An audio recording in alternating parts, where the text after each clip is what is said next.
tinogashira muchirongwa Dark Secrets and Confessions. Ndiri mukadzi ane makore 35 ekuberekwa, asi mirai ndikudzoserei kumashure zvishoma. Ini kukura kwangu ndaigara muraini rimwe chete nemurume wangu. Ini ndaigara nagogo vangu, vabereki vese vakafa. Ndaive mwana aishanda chaizvo mabasa epamba, zvese nekumunda. Vanhu vazhinji muraini vaindiyemura kusvika pandakazonyengwa neumwe mukomana aibva pamba paitwa zvekurima. Vabereki vemukomana uyu vairima uye vaive nezvese zvekurimisa: matrekta, mombe, makochikari. Muchidimbu ndinoti pamba apa paive neupfumi. Pandakanyengwa nemukomana uyu ndakazosangana kwekutanga namai vake pabhoho.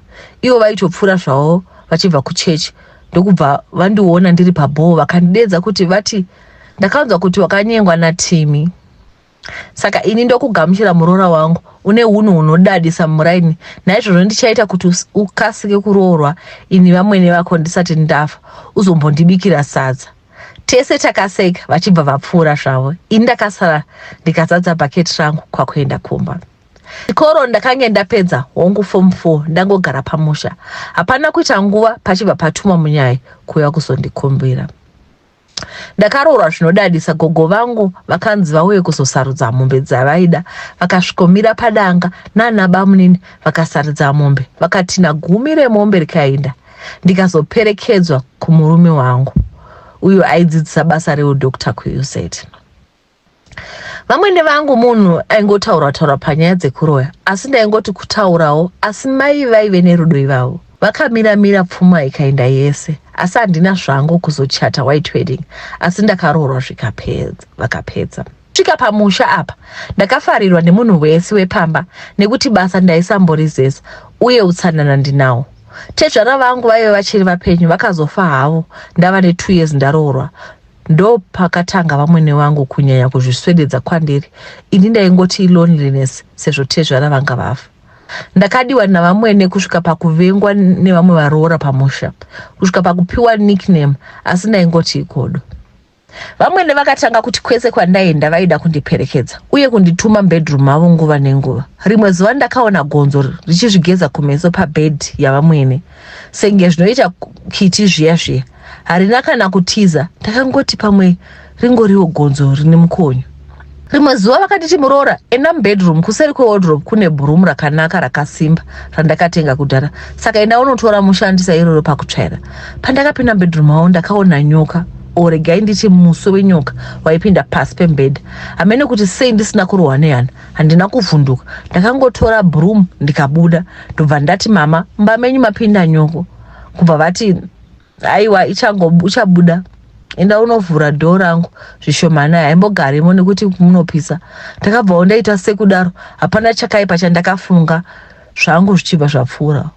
Umwe musi zvakare zvikanzi muroora tora heti yangu yemurara, sanganai zvakare negonzo riya rakagara paheadboard. Rimwe zuva zvikanzi muroora hande kugomo kunotsvaka uwa. Ndakabva ndabvuma tikaenda kugomo kuya. Tichiri munzira zvikanzi muroora, ndinokufarira, une hana yakasimba, hauna chifuva kana makuhwa. Zvese zviya zvawakaona mubedroom mangu hausati wambozvitaura kuudza vamwe vako. Ndiwe munhu wandinofarira, saka ndosaka ndichikufarira. Vakabva vatanga kundiratidza makwenzi vachiti gwenzi iri ukaritsenga unokwanisa kupfuura pane vanhu vakasakuona. Iro gwenzi ukafumbata midzi yacho uchitaura zvaunoda zvinoitika, uye unoona zvisingaoni vamwe. Takazosvika pane rimwe zimuti zvikanzi ipo panoratidza kuti panoungana vanhu usiku, hanzi pane zvandaona.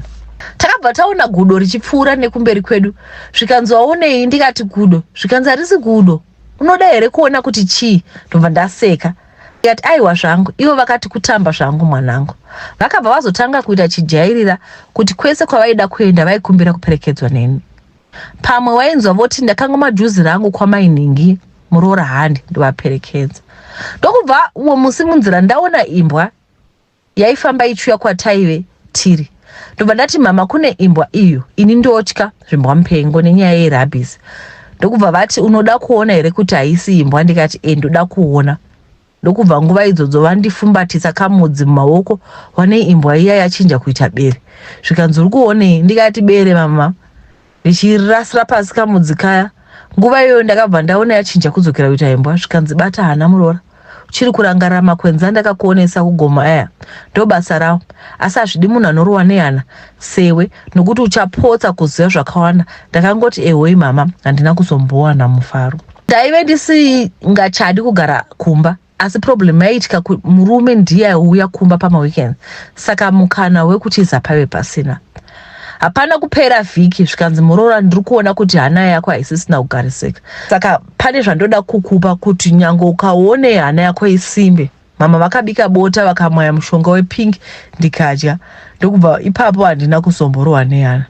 Rimwe zuva zvikaimuroora enda mubedroom mangu unotora zambia, ndoda kusvika pamainingi.